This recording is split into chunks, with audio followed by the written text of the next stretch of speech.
Hello, everyone. Before I get into what are my prepared remarks, which will be brief, I just want to say how proud I am of this law firm.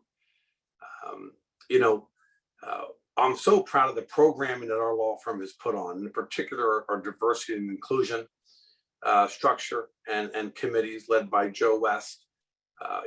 We're not afraid, and Juneteenth is a very good example of that. We're not afraid to take on tough issues, and we're certainly not afraid to talk about tough issues, including, of course, racial injustice and social injustice issues. And so I'm just proud of the firm. I'm proud of the participation, and I'm proud of the massive turnout.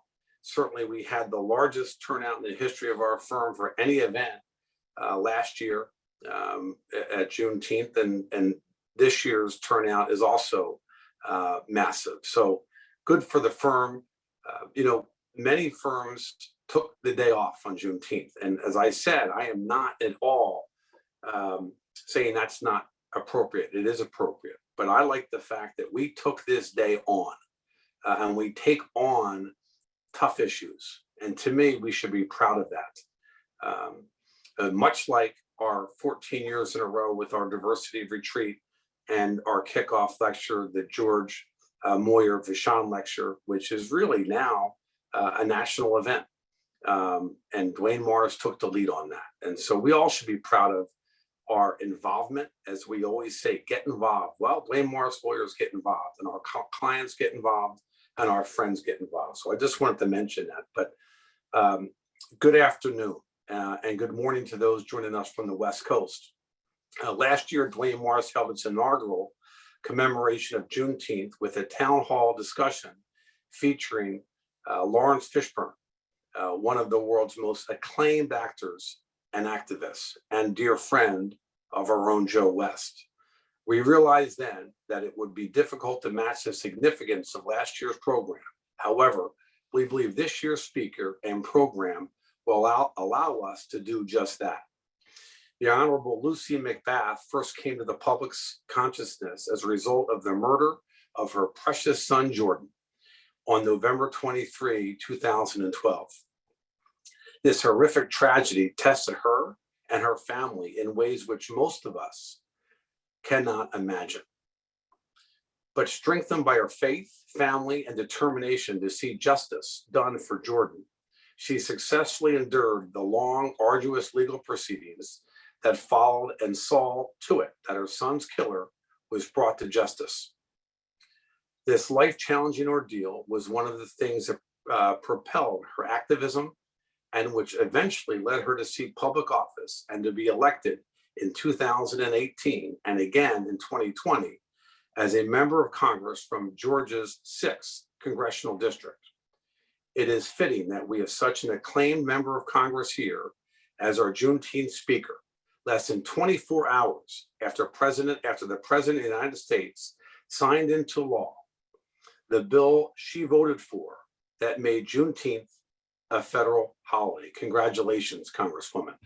Congresswoman McBath's book, Standing Our Ground, A Mother's Story, is a memoir of raising, loving, and losing her son to gun violence, and the story of how she transformed her pain to activism. As chairman of this great firm, it gives me great pleasure to welcome the Honorable Lucy McBath to the 2021 Duane Morris Juneteenth program, led by our dear friend, partner, and Chief Diversity and Inclusion Officer, Joe West. Congresswoman, thank you for being here. It means so much to our law firm. And Joe, my good friend, you take it from here. Matt, thank you so much for the introduction. Thank you for your leadership. And you're absolutely right. Duane Morris is not late to this endeavor. We've been focusing on these issues for a very long time. And we're really honored to have Congresswoman McBath here to join us. Just a quick shout out to a few of our clients who are joining and who are actually making this part of their Juneteenth work. Learning Ally is one of them, Elevate Healthcare Marketing Company, Experian, Via Site, and TD Bank, and the excellent work that they are doing in the diversity and inclusion space. Congresswoman, welcome, welcome, welcome. Thank you so much for being here. We really, really appreciate it.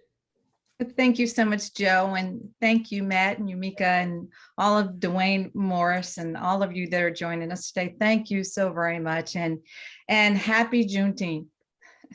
Happy Juneteenth. Before we get into the conversation, Congresswoman, with your permission, I'd like to show just a brief video. Is that okay? Sure. Joe? Oh my God, somebody's shooting. We were contemplating maybe adopting. And then, out of nowhere, I got pregnant. Jordan was a miracle for us. Jordan was so much fun as a child. He never crawled. Jordan just started walking, and once he started walking, he was always running. I started working for Delta Airlines in 1984, flew for a total of 30 years. As a flight attendant, I cared for people, I kept them safe. For all the years that I flew, I would go out and come back so I could be home in the evening with Jordan. Jordan had gone out to shop with his friends. Jordan said, you know, we need to get chewing gum, guys. And they stopped at the Gate gas station. And within the 3.5 minutes that they were there, Michael Dunn drives in, parks next to them. When all of a sudden... Oh my God, somebody's shooting! He shoots 10 rounds into the car. 3 of those rounds he aimed at Jordan. Jordan didn't deserve to be shot at. Jordan didn't deserve to die that way. It was easy enough for me to forgive him. Michael Dunn had not been raised the way we were raised, the way we were raising Jordan.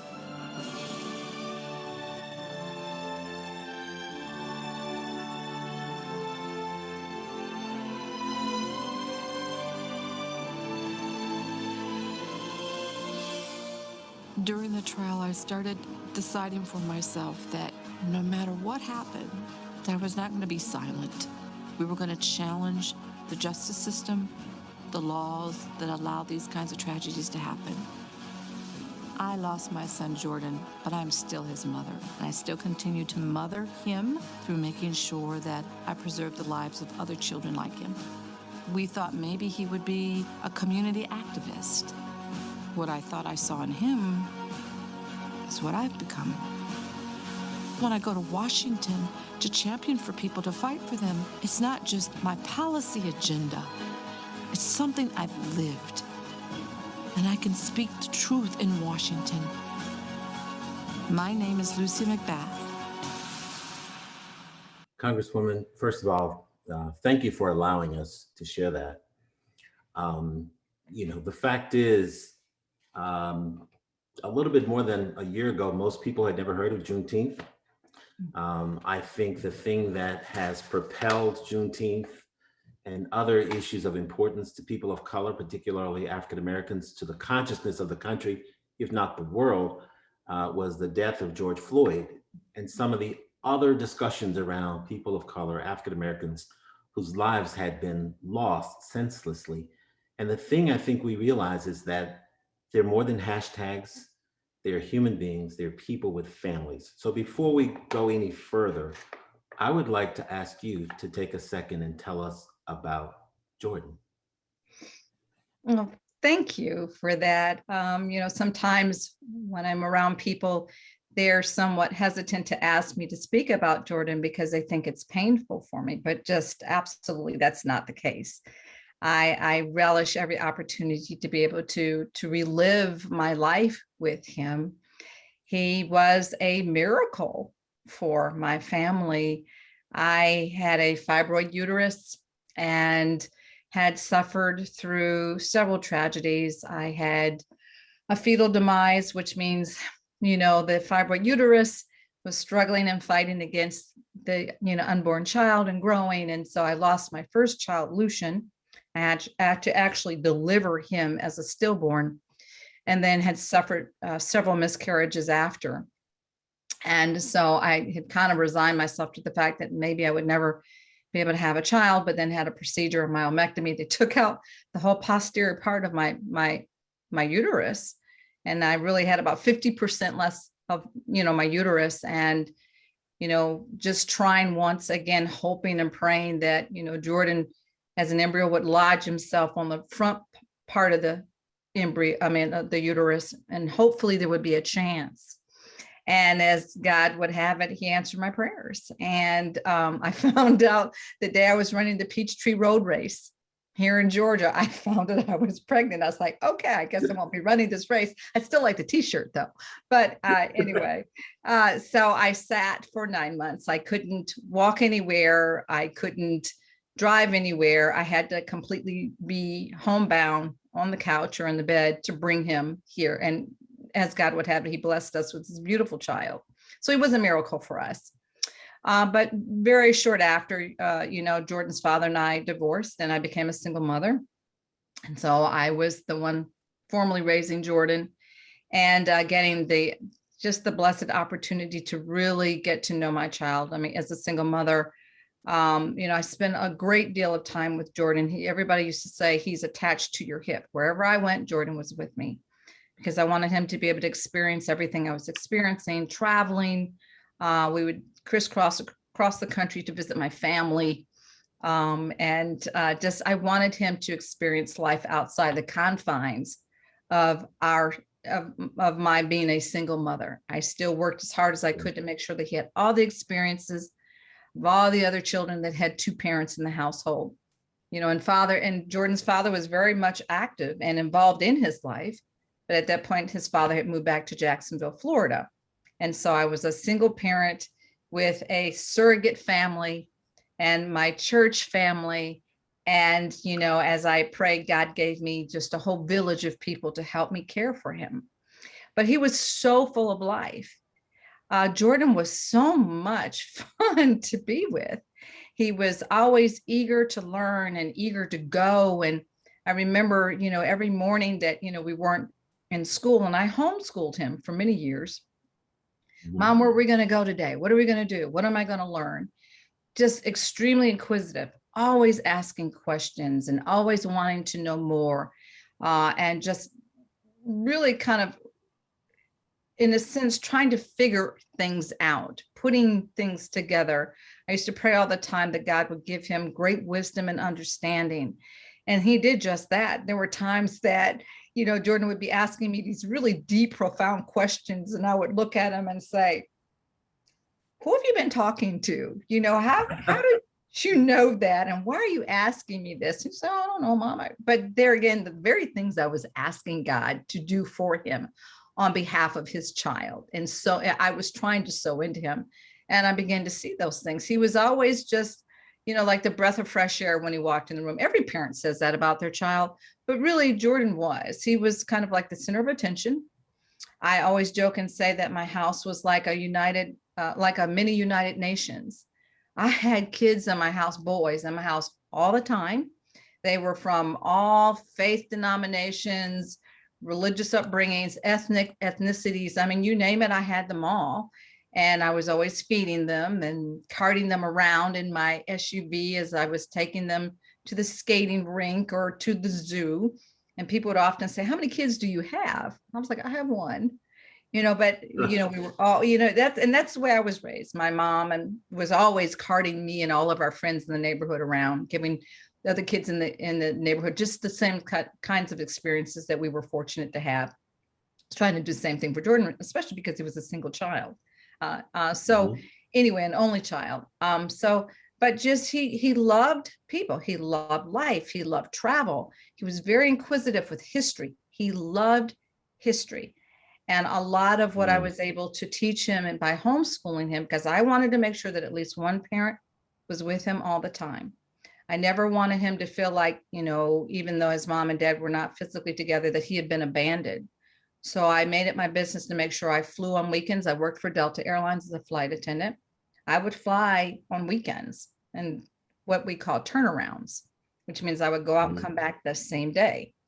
But I was home every night because I wanted him to know that there was one parent here always invested. I homeschooled him because the house that we lived in as a single mom, I guess I really didn't do my due diligence. I didn't spend as much time really understanding the school system. that we moved into. And so I just wanted a broader experience for him. So I decided, one, because there is only one parent that's consistently with him, I will homeschool him. So I homeschooled him from 4th through 8th grade.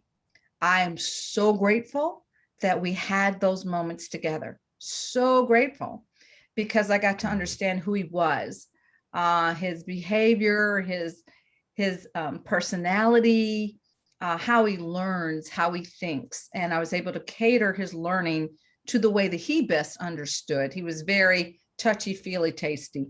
I would have to take him to the places that we were learning about. We'd get on the plane and we go travel to DC, or we get on the plane and we go to the museums, so he could really just be immersed in what I was trying to teach him. And he really seemed to be the one with his groups of friends that he was always felt like he knew so much. He always felt like, because I've been there, I've done that.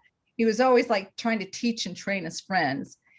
And even the friends that he had, some of them were older than him.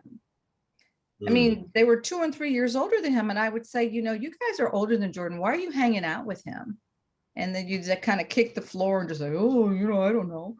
But he was always that kind of kid that was able to bring kids together. He didn't care if you were a jock. He didn't care if you were the nerdy kid. He didn't care, if you were the skinny legs jean kid. He brought people together. And what I recognized about him along the way is that Jordan was always choosing his friends based upon their heart.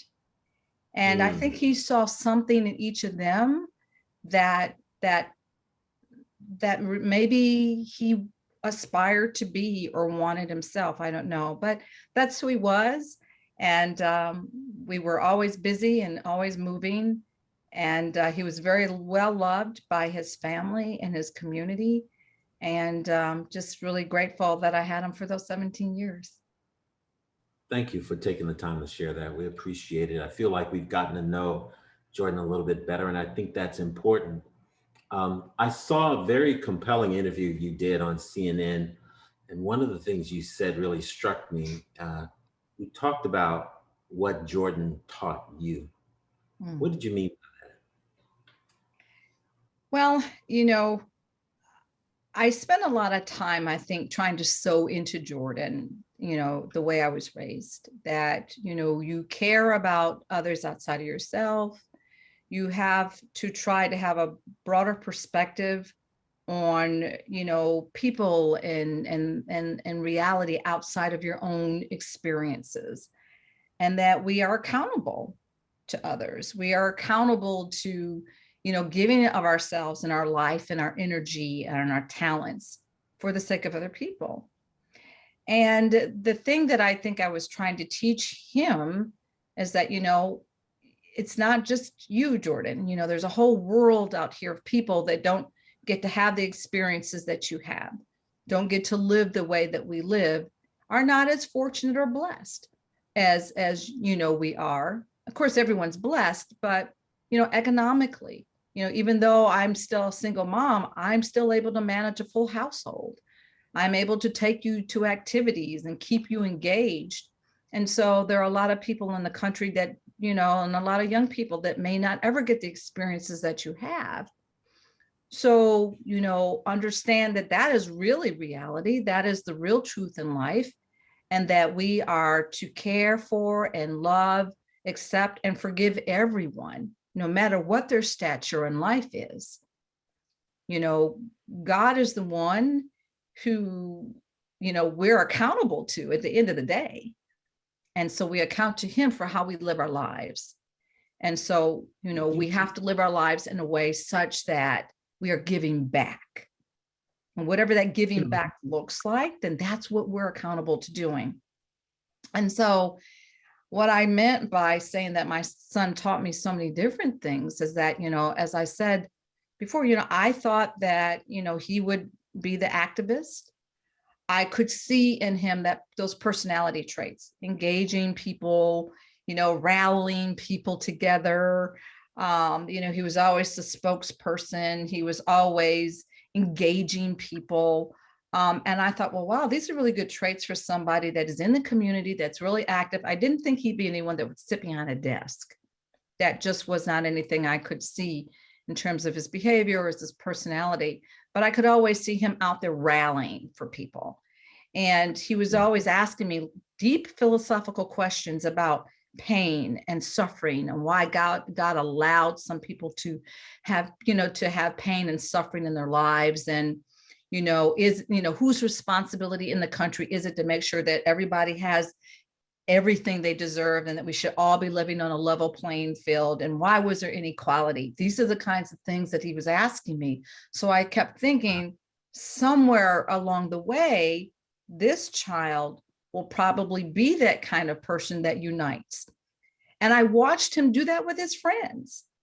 I watched him do that very thing with his friends. I watched him be the kind of child that when, his friends were fighting, he stood right in the middle. And he was the one who would, try to be that person to, bring people to some common ground. I watched him do that over and over again. Even his sense of logic. Sometimes he would be debating me about things and, debating me. And I'm thinking, well, he is kind of making sense, but then I'd have to say, no, but I'm the mom, Right. I'm in charge, but he was very good at manipulating with words and ideas. And so what I thought, he's the kind of person that can encourage you to do something that maybe you really don't want to do. He was that thought-provoking and that enthusiastic about what he believed in. So then once Jordan died, I had to really think about the fact that the very things that I was expecting or thought I would see in him, I was now having to live that out. And that, I've watched him be so gracious to so many different kinds of people and to be accepting and loving of so many different kinds of people and forgiving. Jordan, if he had a fight with his friends or whatever, not a physical fight, but, just a verbal fight or that kind of thing or argument, watch my child just forgive. Like it was no big deal. He would get right over it and, they'd be friends again. And he was always the one reaching out to do that. And so I thought, well, my gosh, go ahead. There's one thing about when you've mentioned forgiveness several times, and I have to tell you, the video we just played, there's one part in it that really just gave me chills. When you talked about the fact that you forgave Jordan's killer because you recognized that he wasn't raised the way that you raised Jordan. That's an amazing sentiment and an amazing sort of realization for you to even come to, much less be able to express through what was obviously a painful period for you. I've said often that I cannot be the hypocrite. Spiritually, I can't be the hypocrite because if I was raising him to be loving, accepting, and forgiving, and trying to expose him to a world outside of himself, and teaching him that we're accountable to others. And, I cannot myself be the hypocrite. I've got to walk that out. And I saw that in him. That was the greatest example to me that, sometimes you talk the talk, but you got to walk the talk. And now after Jordan was gone, I was like, okay, so this is really now my opportunity.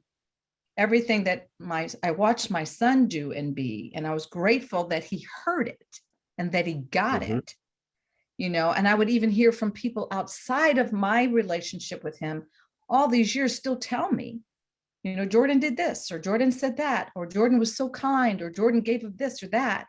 So I understood that he got it. And I was grateful for that. So now those are the lessons that I have learned about my own child. And I have to walk out his legacy in the same very way I was trying to teach him. Well, it's clear you're doing that. You mentioned Jordan's love and appreciation for history. You helped make history yesterday. Yesterday morning when we all woke up, Juneteenth was not a federal holiday. Right. This morning when we woke up, Juneteenth was a federal holiday. And I know that you not only voted for the bill, you actually were at the signing ceremony yesterday at the White House. So tell us about that. Tell us the significance of it, what that was like. Well, we're just over the moon. And the Congressional Black Caucus and all of my colleagues, really excited that we've been able to really bring to light a piece of history that most people in this country don't even know about. A piece of history that even African Americans don't even know about. And then when we start talking about like critical race theory and things of that nature, all of America's history needs to be identified. All of America's history needs to be taught, needs to be exposed. And that's part of what this is. Yeah. And so the fact that even though, there was emancipation 3 years before, that those enslaved African Americans in Texas were still enslaved. Yeah. And, whether it was deliberate or not, I'm not going to say, but the fact that it's 3 years later, they find out that they're no longer enslaved. So at that point, then we could honestly say that all of us were no longer enslaved, that all of America at that moment was not enslaved. And so until they were no longer enslaved, we were not free. Mm-hmm. We were all not free until everyone was free. So that's the great significance of Juneteenth, is that we celebrate that. Now, I have to be honest with you, I'm not happy that it took 3 years, but there again, what overshadows everything is that, that is emancipation for African Americans in the United States. And that's something that should be shared with everyone and celebrated because of the dark history that we've had with slavery and what it has meant to African Americans to be able to overcome again and again and again and again. And without Juneteenth and without the Emancipation Proclamation, you and I wouldn't even be here right now. No, I think that's right. And I think part of what's emblematic about Juneteenth, I mean, it was 2.5 years after the Emancipation Proclamation when the enslaved people in Galveston and in Texas realized that they were free. They were no longer slaves, but they didn't know that they were no longer slaves, which speaks to the importance of, even today, access to information that can transform your lives, which is something that I know that you've worked a lot on. We'll talk about in a moment. You've established sort of the connective thread between Jordan's tragic death and your own activism, and eventually into your running for office. 2 questions. One, talk a little bit about what that journey looked like, number one. And then secondly, activism is in your DNA. I know that your father was very active in the movement. So I want you to talk a little bit about your own background, your own history, your own upbringing, and how that informs the work that you're doing right now. Absolutely. And you're right, it is in my DNA. And I don't even think I really recognized it until the course of, all the things that have transpired, really and particularly since Jordan's tragedy. I was actually born and raised in Illinois. I was born in Joliet, raised in both Joliet and Chicago. So, a lot of people really don't know that. So I'm a Midwesterner by nature. And my father, I always just kind of joke and say that, my parents were healthcare providers, but my father was the dentist by day and the activist and civil rights leader by night. My mother was a registered nurse, taught nursing.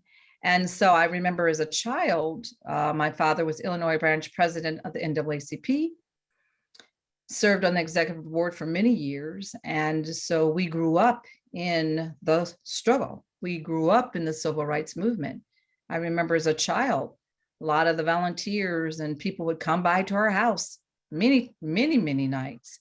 And our house was filled with people, and they were creating picket signs and, preparing for the marches and the rallies. And so as children, we didn't understand what was happening, but what I kept thinking is, why don't all these people go home?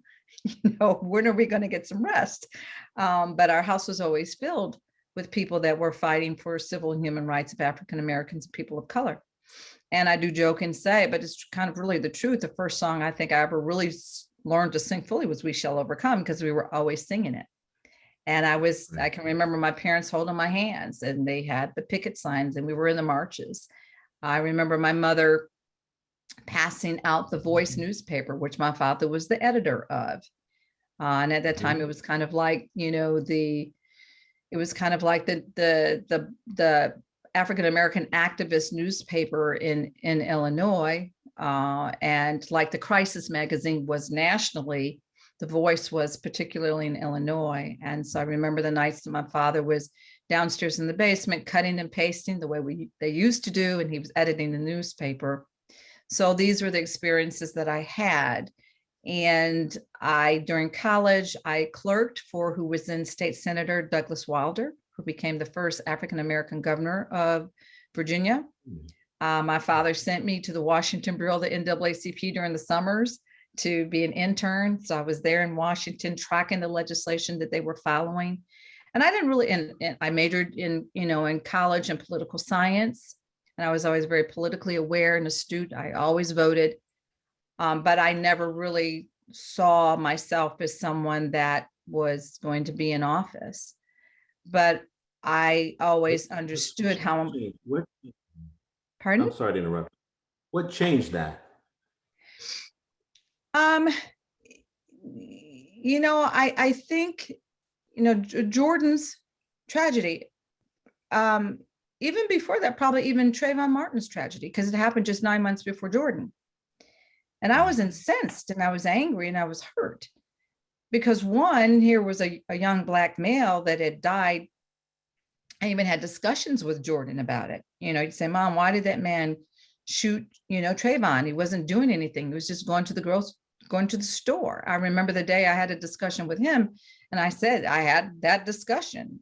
Jordan, you got to be aware of where you go and what you do and who you talk to. And, you're a young Black male in this country, and you may not be valued the same way outside of our community of loved ones and family. And whenever you are somewhere out in public, and if you get into a verbal altercation with someone, stand down, because nowadays there's no such thing as reasonable conflict resolution. People will take a gun out and they'll shoot you. And at that moment, Jordan's got that 16-year-old bravado. That's not going to happen to me. So I had just watched that happen to Trayvon Martin. And so there again, that was my awakening to the gun culture that we're living in. I didn't know what stand your ground was. I didn't know about background checks. I didn't know about assault weapons ban. I didn't know about any of these pieces of legislation, any of these policies. I didn't know who the NRA gun lobby was. And so, with Jordan's tragedy, his father and I continued to speak out about not only our tragedy, but what we were beginning to recognize was happening around the country. And I wanted to challenge the nation. Why are we silent about this? And I think the thing for me that I really felt bad about, and I have to be really honest, I felt bad about the fact that I didn't even know disproportionately how my own African-American community was affected by gun violence. Yeah. I didn't even know that. And so this was a true awakening for me. Awakening to the truth of what was really happening in the country, the truth of what had been happening in communities disproportionately affected by gun violence. All along it's been happening. But there again now, understanding that, we can't any longer talk about this being in the urban community. This is everywhere. And everyone is affected by this culture. And so that began my transition into activism for gun safety. Yeah. And if I'm not mistaken, it was the Parkland shooting that sort of prompted you to take your activism to the next level and run for office. Is that correct? Absolutely. I had I was just heartbroken, over Trayvon's murder, devastated over Jordan. And then right after Jordan was murdered in November, then you had Sandy Hook. And I have to be honest with you, I thought, well, okay, these are little ones. These are babies that have been murdered. Okay, the country's going to do something, and nothing was done. So when tragedy strikes again with Parkland, I mean, I was incensed. I kept thinking, what is it going to take for Americans to stand up? And what does it say about who we are as a nation when we're not even willing to protect our children? What does that say about us ethically and morally if we're not even willing to protect the least of these, our children? Why are our children fighting for themselves? Why are our children imploring gun safety measures from our federal legislators and state and local leaders? Why am I not hearing from our clergy?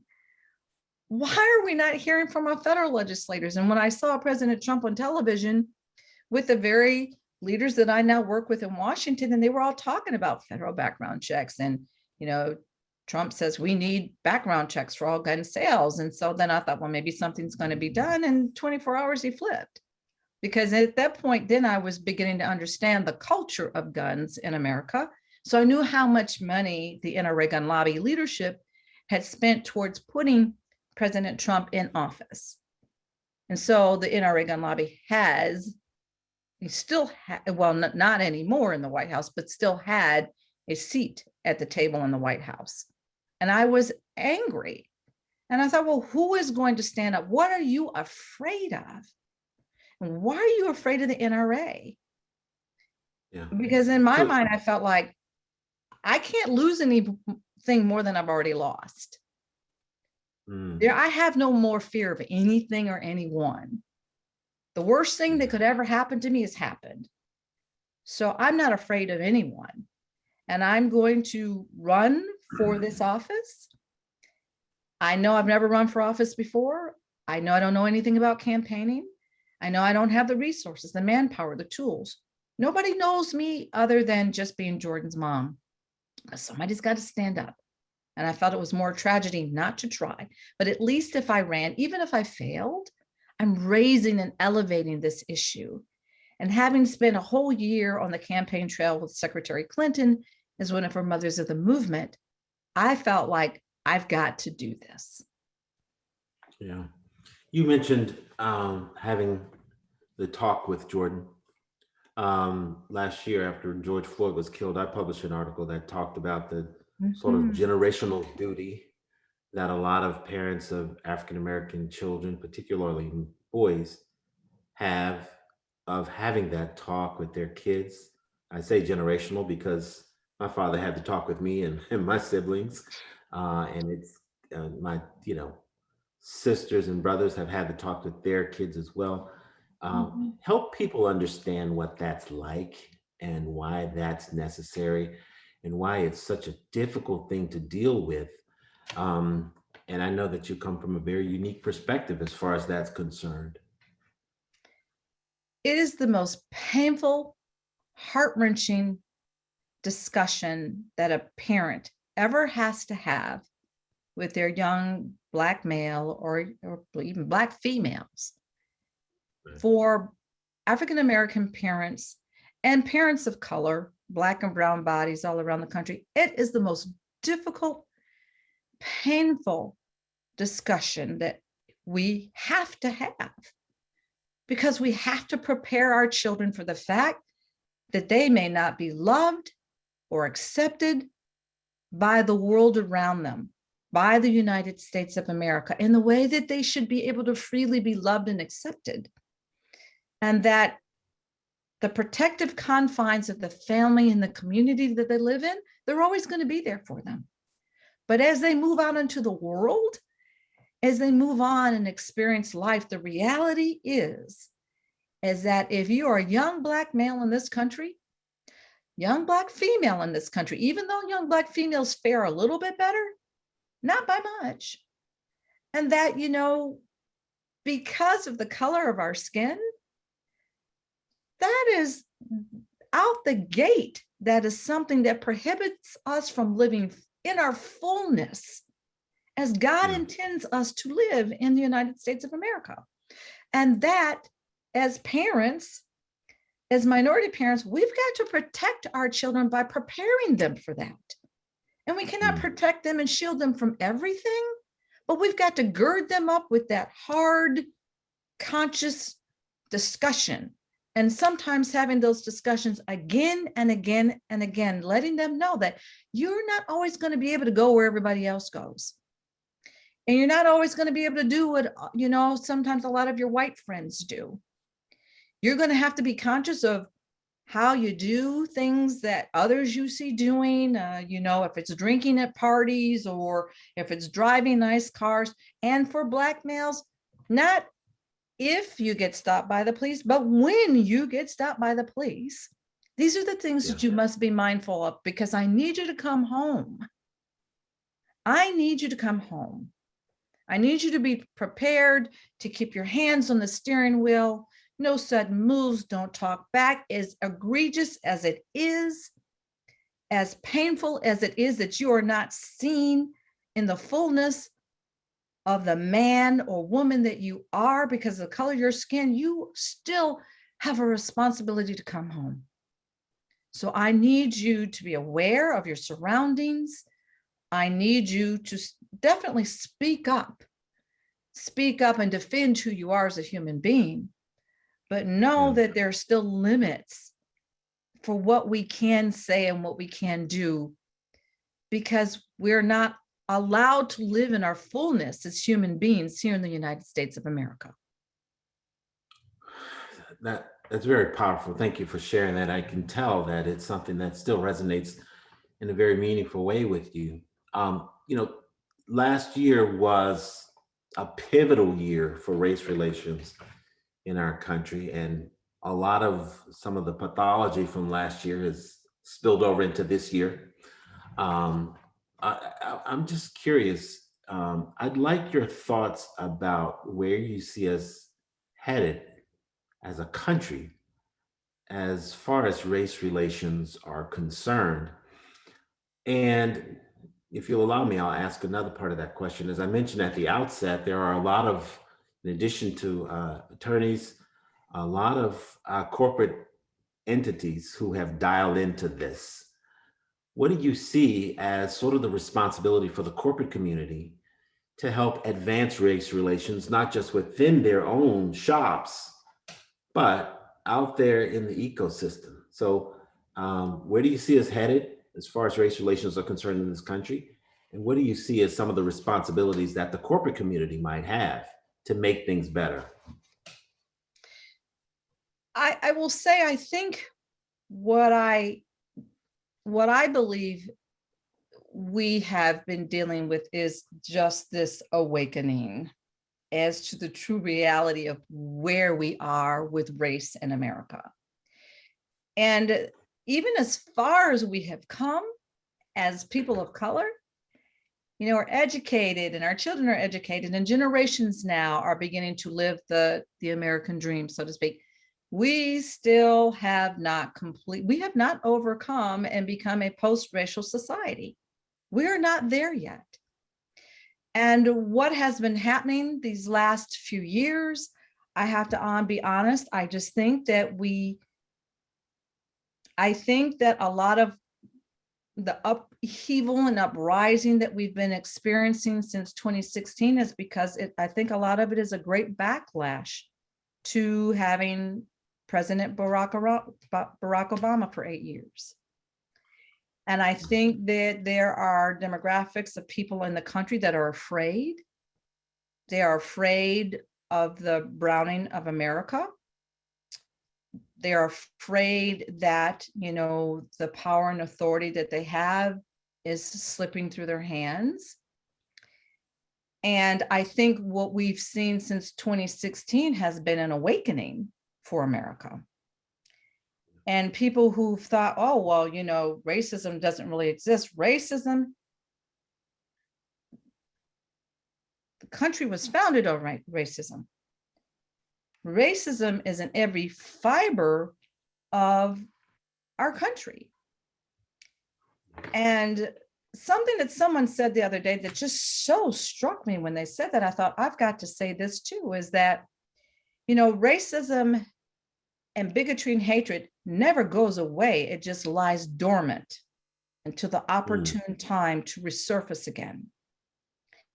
And what I believe with the 2016 election and the division of our country at that point and everything that's transpired since, I believe that, this has been an awakening, but now we are in a reckoning. The George Floyd, and it's just all the numbers of Black and brown bodies that we've lost, everything that we've seen, over the last few years. And I can't even recount all that's happened because we know what's happened. Even what's happening now with across the country with, voting, these suppressive voting legislation, these laws that are being passed. We're in a reckoning right now. And I think the United States of America has come to a reckoning that we've got a lot of work to do yet. We've not arrived yet with what people want to brush under the rug and feel and say, oh, we've arrived, we're a post-racial society. We are not. And until we are able to not only acknowledge our history of racism, bigotry, and discrimination, I think everyone now is recognizing that, but you got to go beyond recognizing it. We have a responsibility to change the systems and the foundations by which it's been able to continue generation after generation after generation. And it's not just the responsibility of the federal government or the state and local government. A lot of these conversations, a lot of this change happens on the state and local level. It happens within communities. It happens within, it happens within just, our municipalities. It happens in our chambers of commerce. It happens in our schools. It happens in our local law enforcement. That's where it happens. It happens in the community. And if we're not going beyond just having the discussions and going beyond the marches and the rallies, then nothing is going to change. And each and every one of us is accountable and responsible for helping to shift the change of the narrative. And if we're not willing to do that, then we're just as complicit. And the systems that are broken, that we're living under, that create this upheaval, lack of education for communities of color, Black and brown bodies, lack of healthcare, food insecurity. Lack of broadband, all of these things that people are suffering, and COVID-19 has definitely brought to light the broken systems in this country that have already been existing. If we are unwilling to go beyond just having these discussions and be about the work of finding solutions, finding the solutions and engaging every demographic of person in this country to help us find these solutions to these inequalities, then we're going to continue in the vein that we're in. It's not going to change. Sure, we'll bring people along, but it's going to take so much longer. So we're all accountable and responsible for changing this narrative. We're all accountable and responsible, and the corporate entities have a great responsibility because you're providing goods and services to the United States of America.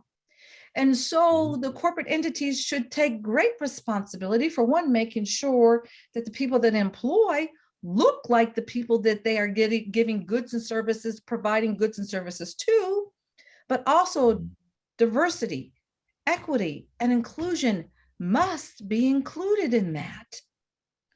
Must be included in that. If you are, profiting, if you're profiting off of America, if you're profiting off of the American people as you're providing goods and services, then the very people that, that you are responsible for providing for, the people that work for you should represent that diversity. Yeah. And so, I think go ahead. One of the things we saw last year was that a lot of the activism that sort of bubbled up from the streets made its way into the C-suites. And I think corporations realized that they needed to have some level of policy nimbleness in order to address the expectations of all of their stakeholders. To your point, you were vulnerable and honest and kind enough to share with us your personal story around fetal demise. I know that that's one of the issues that since you've been in Congress, that you've been really, really championing as well. So you represent the people of the 6th Congressional District of Georgia, Newt Gingrich's old district, as I understand it. Is that correct? Yes, sir. So clearly you know how to garner bipartisan support. Talk a little bit about some of the issues since you've been in Congress that matter to you and that you have been championing and been advocating for as well. Well, of course, we know I got to Congress by championing for gun safety. And so that is always the foremost policy agenda that I will continue to fight for, to save lives. Every day that we do not pass common sense legislation to save lives is just tragic. And I think it's unconscionable that in the United States, it's to be such an industrialized nation and a world leader. You're 25 times more likely to die in this country than anywhere in the world. And we're not even a war-torn nation. I mean, it's unconscionable to me, as I said even earlier, that we don't even, where's our sense of humanity? Yeah. Where's our sense of humanity as United States of America, and we're supposed to be one nation under God? Then why are we not caring about the number of lives that we're losing unnecessarily to an extremist gun culture? I'm also a 2-time breast cancer survivor. And I was, worked for Delta Airlines for 30 years, had access to wonderful, phenomenal care.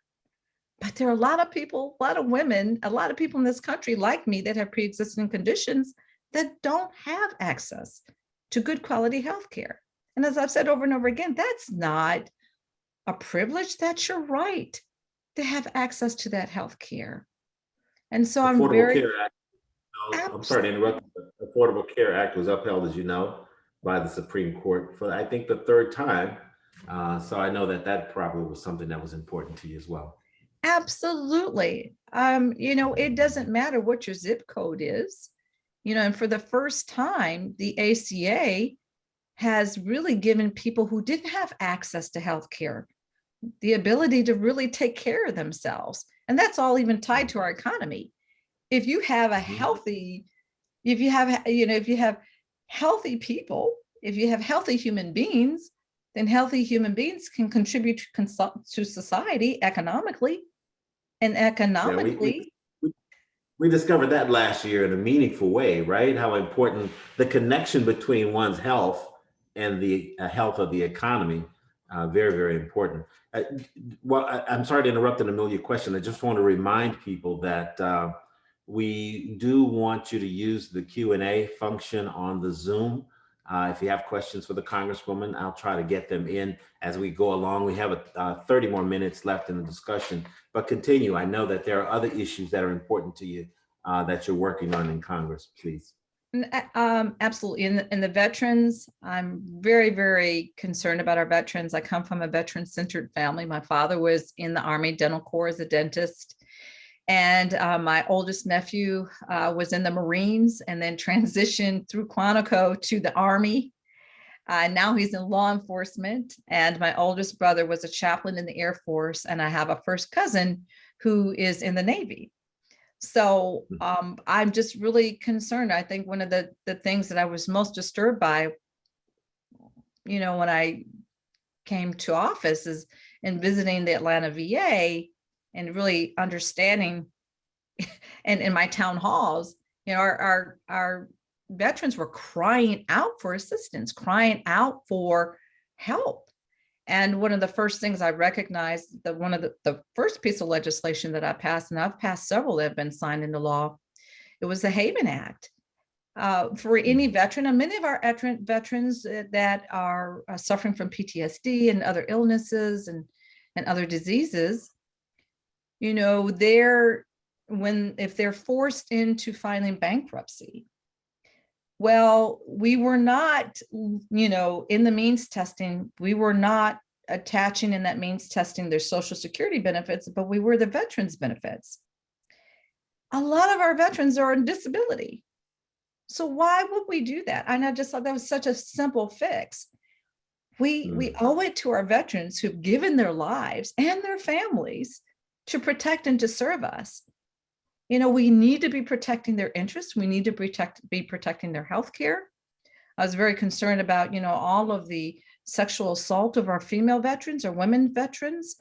I'm trying my best now to find funding, appropriate funding, to create women's services for women's veterans so that they don't have to drive miles away to get their mammograms and things of that nature. Very concerned about our children. I had an institution, Argosy International, in my district, and they closed their doors. And all those students that had paid their hard-earned money to get certificates and to graduate, you know, with degrees, they were left with nothing. But it was a for-profit institution, and they knew they were going to close their doors. And so fighting against the for-profit institution's ability to be able to hoodwink our students, take their money and leave them high and dry, because statistics show that once a lot of these students were no longer left with degrees, most of them did not try to go back again to get educations. They just go into the workforce and never reach their full potential. Workforce development. I apologize. I just want to jump in on a few of the questions, Congresswoman, if you don't Sure. mind. One person has asked, is there hope for bipartisan support for voting rights in this Congress? Obviously, that's something that's been talked about a lot. You mentioned some of the voter suppression efforts around the country. The person wants to know whether or not there's hope for bipartisan support for voting rights in this Congress. To be honest with you, I want to say yes, but it doesn't look so at this point. You know, there are major pieces of democracy legislation, you know, HR 4, the John Lewis Advanced Voting Rights Act, HR 1, which is, you know, protecting all of our elections, those elections that we're about to have in the midterms. We have bipartisan support, as we always do in the House, but of course, getting the support of the Senate is always the hurdle for us, always the hurdle for us. And we know a lot of the suppressive efforts to prevent people from accessing their ability to be able to vote. A lot of that is coming from the Senate. I will tell you, though, is that, you know, we continue to champion, we continue to fight. A lot of this fight, though, is going to be done on the grassroots level, on the ground, with people at the polls. People are going to have to vote in numbers as if they've never been allowed to vote before. If we cannot get the Senate to do what they know is right, then it's going to be left up to the communities, just like we did before with the last elections and the general election. We're going to have to expect that people will take matters into their own hands. And they will do whatever it takes to make sure that they vote early by mail, even if they have to have their ID. That even if they're forced to sit out at the polling stations for hours on end, bring your ice chest, bring your book, bring reading material, bring your own snacks. Get those IDs, do whatever it takes, be educated as to what you need to do to exercise your right to vote, and be willing to tell others. Be willing to tell and encourage others within your network to do the same thing, because if the Senate is not willing to do what it must do, whether it be, you know, disabling the filibuster or whatever mechanisms, we have to take matters into our own hands, because we really have the power. The power really is in our hands as the constituents to make or break these elections, just as we saw all around the country, just as we saw right here in Georgia. Thank you for that. Let me get to a few more questions. We have a number of them coming in. This question is actually from a partner a law firm partner who happens to be a white male. And I say that so that you can understand the context for the question.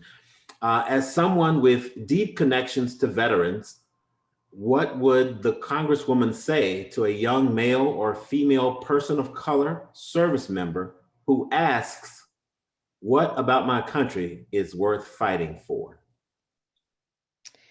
Everything about the United States of America is worth fighting for because it's all that we have. Even as fractured as we may be, even as disillusioned as we may be right now as to where we are as a nation, it is our nation. And African Americans have to remember the generations before us built this nation. This is our country. And we have to continue to fight for it every single day, even in the eyes of the fact that sometimes it doesn't support us and it doesn't embrace us. But it's all that we have. And all that the generations before us fought for to make sure that we can have access to what we have access to now. They believed in America in spite of all of the discrimination and the bigotry and what they suffered by, enslaved. They still believed in it because they believed that God had given them the ability to live in this country freely. And so we've got to fight for that every single day in whatever way, shape, or form.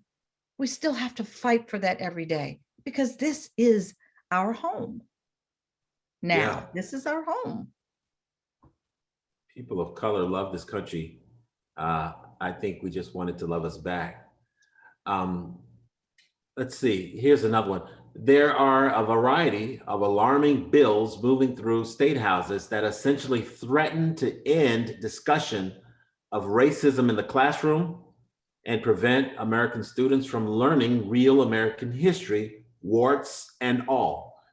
In some states, we may soon be in a position where Juneteenth is a school holiday, but students have no idea why. Is Congress doing anything to address this? Is there anything average, everyday folks can do? And should corporations be taking a public position? You know, I know there's the movement with the critical race theory right now, and we know that, you know, states around the country, there's some support for some, there's in some instances, definitely no support. I know there's been an outcry against it here in Georgia, but there again, it's important that we tell the entire history of America. And African Americans are in every fiber of fabric of being of this country. Without African Americans, there is no United States of America. Without people of color, the Latina community, the Asian community, I mean, in all the communities, there is no America without it. Because as you know, I always say, one of the most profound things that, you know, my dear departed colleague John Lewis ever said is that, you know, we were all brought here on different ships, but we're all in the same boat now. That's right. We're all in the same boat. And so it's, you know, our responsibility to make sure that we're telling the entire history. And that is our history. Slavery is the history. You know, we need to be honest about the entire history of the United States. And from the corporate entities too, you know, they cannot be afraid of our history. The business community can't be afraid of the entire history. That's who we are. And we will never overcome all of the ills that we suffer by in America until we embrace the entire history of every demographic, of individual, of every race, of every ethnicity that has migrated here for a better way, because that's what our Declaration of Independence, that is what America means. And that's what it offers us. Yes, well said, Congresswoman. A couple more questions. I want to make sure we have quite a few. What plans, if any, does Congress have to help address the Black maternal mortality rate? Thank you for that question. I will say I'm excited to do this work, but I'm not excited for the reasons why we have to do it. But myself and Lauren Underwood, who is a founder, Alma Adams is a founder, and Robin Kelly is a founder, and also Cory Booker. And I am, not an original founder, but I am part of the Black Maternal Health Caucus in the House. And that is our focus and goal from a healthcare perspective, to make sure that we are decreasing the high rates of maternal mortality overall, but Black maternal mortality in this country. Here in Georgia, we waffle between number 1 or 2 in the country of having the most numbers of women, Black women, that are dying in childbirth, and their children too. So this is a grave concern because this is a public health crisis for women of color in America. And so we have created this maternal health caucus, Black Maternal Health Caucus. We have a package of bills called the Momnibus that address the social determinants. My bill in particular is addressing all those social determinants that have created this climate by which women are dying, Black women are dying.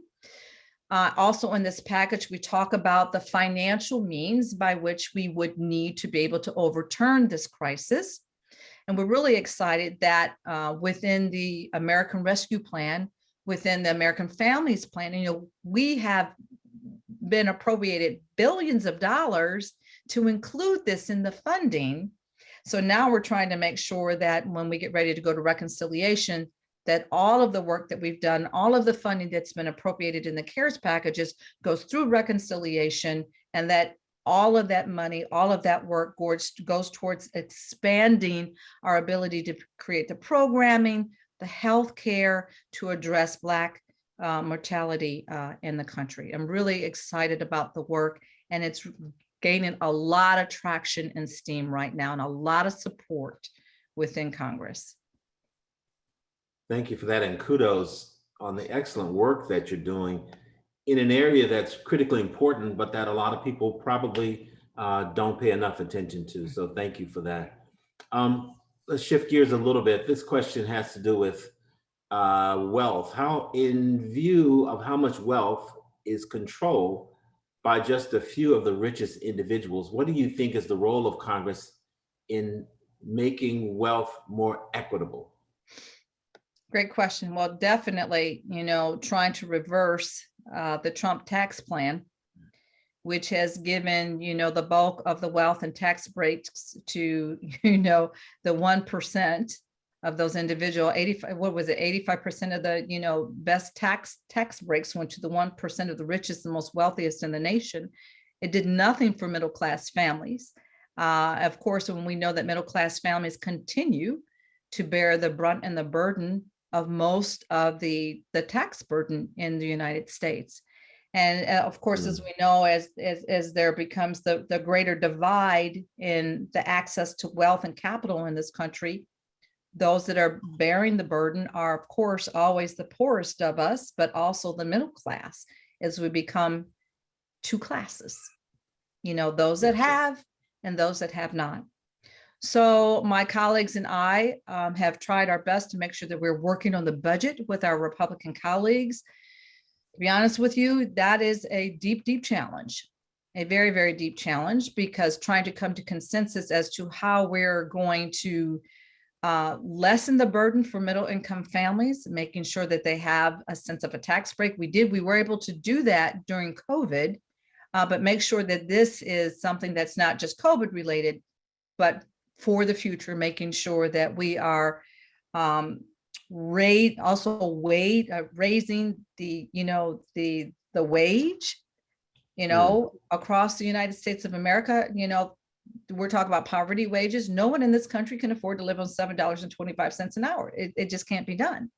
The workforce cannot afford, and we've seen this, especially with COVID now, exponentially, how devastating it has become for people that were barely making it, but still working 3 jobs and making it, to now not having any resources. So raising the minimum wage And I'm not going to say specifically giving a particular dollar amount other than in the $15 an hour, but raising the minimum wage, making sure that, you know, people, the middle income, the middle class is not taxed, and that we're overcoming the burden of taxation. And those that are the wealthiest, the corporations that are the wealthiest of the country, those individuals are paying their fair share of taxes. You know, I think everyone has just seen the information that's been released of the wealthiest in our nation pay little to no tax whatsoever. And so we've got to make sure that everyone is paying their fair share. So just making sure that we are reducing that wealth gap, making sure that we're increasing the minimum wage, making sure that we're giving people access to the ability to be able to survive.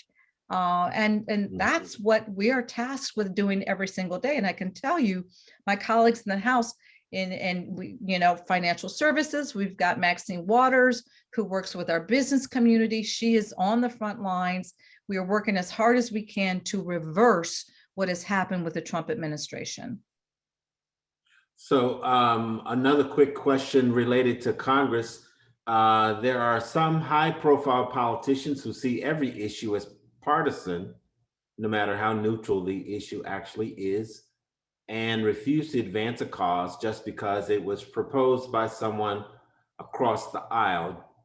Do you see a way for the political parties to collaborate in a productive way? Thank you for that question, because I have to be honest with you. We will never succeed. Nothing ever happens in Washington if you are too far left or too far right. It just doesn't work that way.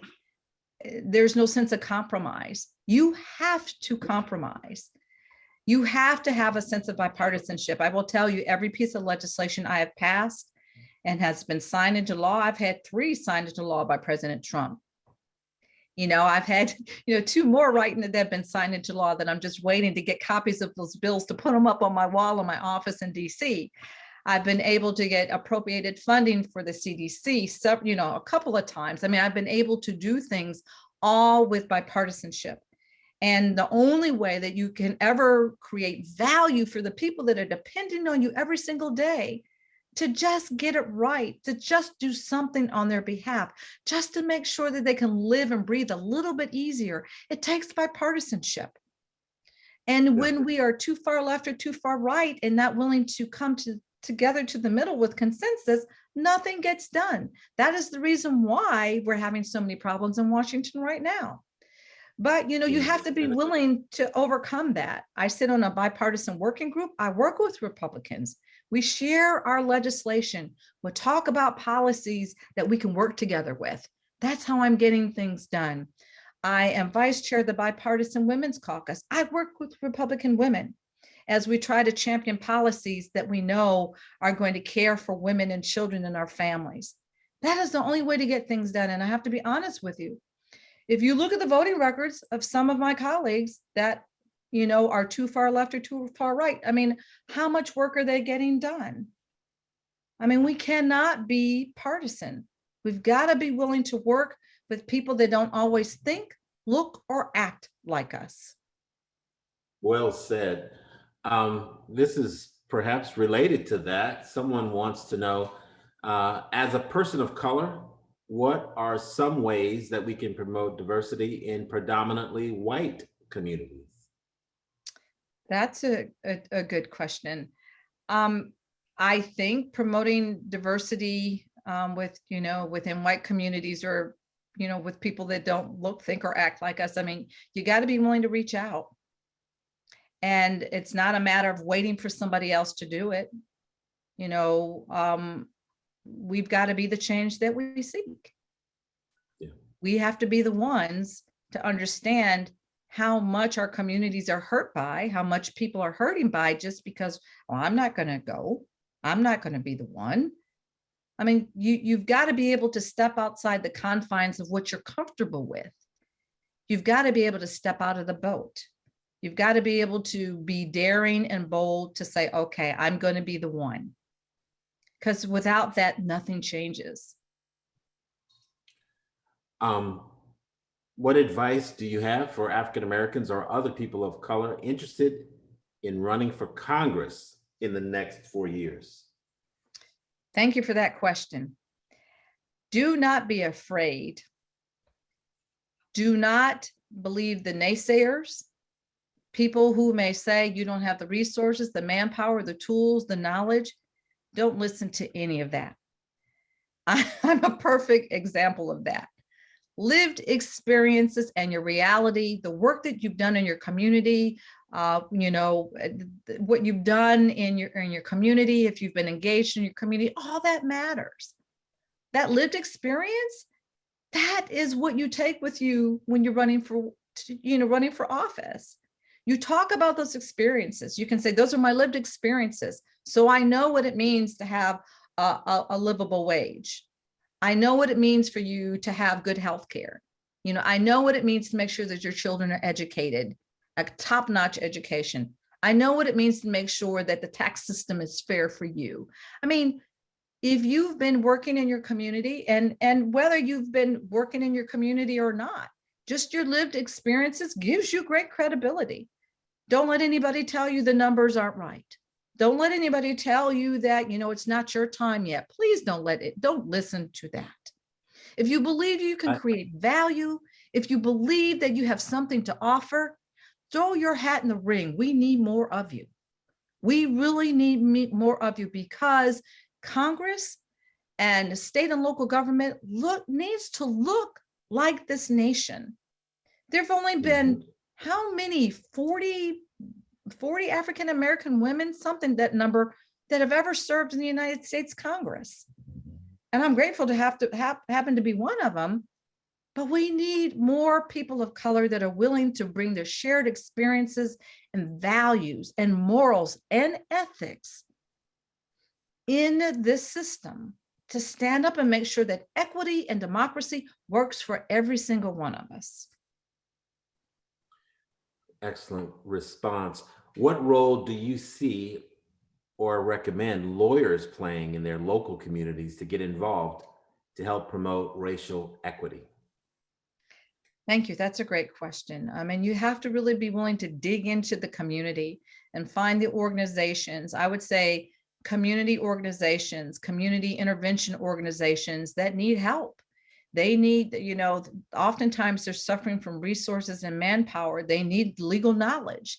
They need legal eagles to help them along the way, to help them be able to catapult the work that they're doing and to have it uplifted. They need your expertise. They need your encouragement. They need your know-how. I apologize. I didn't mean to interrupt you. That question was from one of our superstar new associates to the firm. So I know she'll benefit from that advice. As a white middle-aged male, what reading would you suggest as a means to continue to become more educated on social impact issues and the Black experience in the US? Thanks so much for your service. Keep up the super work. I'm going to steal your thunder a little bit on this one. I would first recommend your book, which I think is absolutely fantastic. I want you to talk a little bit about that book real quick. I also think, to this person's question, the Sum of Us, a book that was published recently by Heather McGhee, I think speaks very much not just to the issues that impact Black people in this country, but to the fact that eliminating racism and addressing issues of inequality benefits the entirety of the community, including non-African Americans. There was a study that I think Citigroup published recently that showed that in the last 20 years, racism has cost the US something like 14 trillion in economic development, which means that it inures to the benefit of everyone for us to address these issues. I would also recommend to this person The New Jim Crow, which is a book that Dr. Michelle Alexander, a Harvard professor, wrote that I think is extremely searing and talks about issues that impact African Americans in this country and the entirety of the country. Congresswoman, talk a little bit about your book. Why'd you write it? What's the focus of it? And why should someone want to read it? Thank you. I was journaling the entire time we were going through the tragedy and trial with Jordan, because I couldn't, it was in so much pain. I couldn't express enough to anyone where I was, what I was thinking, what I was feeling. And I was crying out to God the entire time. So my book basically was me journaling to God and speaking to God and to Jordan.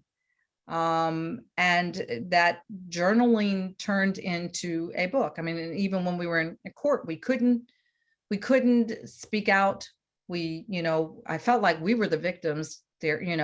We couldn't speak out. We couldn't say anything. We weren't allowed to sit in the front row because they didn't want us, if we were crying or anything, they didn't want us to cry because they were afraid that we would influence the jury. So it was me furiously just writing everything I was thinking and feeling, and just talking to God and talking to Jordan. And so that's how it kind of came about.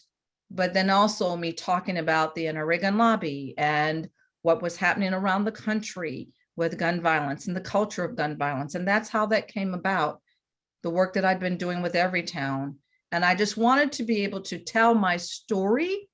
And I wanted it also to be a source of encouragement, spiritual encouragement for others like me, other victims like me, especially mothers, because I wanted them to know that they could overcome. But at the same time, I wanted to tell the history of what was really happening with gun violence, because I think it's important that people know.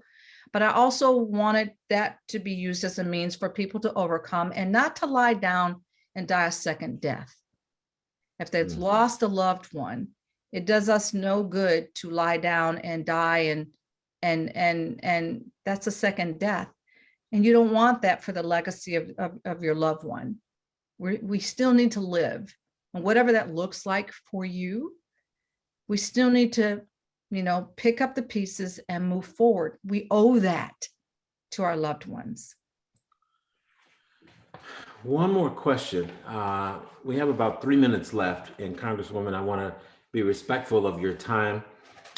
This is actually something I was thinking about myself, but Andrew Singleton is asking this question. Fantastic leader over at our Client Learning Ally. He asks, what has been the most surprising part about your experience in Congress? Oh my goodness. That's a big question, but thank you. I guess the most surprising part, I had always heard how polarized Congress was. I'd always heard about the divide. But I think the most surprising thing for me was actually really experiencing that the very first day that we were sworn in. And, I noticed it immediately. And spiritually, I felt the divide. All the Republicans were sitting on one side, the Speaker of the House was there, Nancy was there, and she was presiding. And all the Republicans were there, and most of them were all white male, very few women, all dressed in their suits, and, just sitting there. And over on the Democrats, this beautiful mosaic of people from all ethnicities, all races, and just the diversity. And it was so profound to me how different and how polarized Congress was. And I kept sitting there praying, like, Lord, how do I break through this? What is my assignment? It's huge. You have given me such a huge assignment. How do I break through for the sake of not only Jordan, but for everybody that you call on me to serve? Because we're in trouble as a nation. And Father, we're supposed to be one nation under God. And if this is such a critical point for us to really either be one nation under God, or who knows who we're going to be. But help me and help every one of us to recognize what our assignment is before it's too late. Congresswoman, I say this without fear of contradiction. Within the sound of our voice right now, there are a ton of people who have been praying for you and with you since November 23rd, 2014. I count myself among them. We're very proud of what you've done, what you are doing, and I know that Jordan is very proud of his mama right now. Thank you. Thank you so much for honoring us with your time and your presence here today. On behalf of the entirety of the Duane Morris family, and I know Matt's going to have the last word here, I just want to say thank you very much for everything you're doing and everything you've done for us today in Thank you celebrating so much. Juneteenth. I'm honored to. Thank you. Thank you, Congresswoman, and keep up your great work. We are all proud of you. Thank you for your service to the country. You're inspiring, and I know you inspired our law firm. Thank you very much. Thank you so much, Matt. Thank you, everyone. God bless you. Stay healthy and safe. Okay. Thanks. Thank you. Thank you.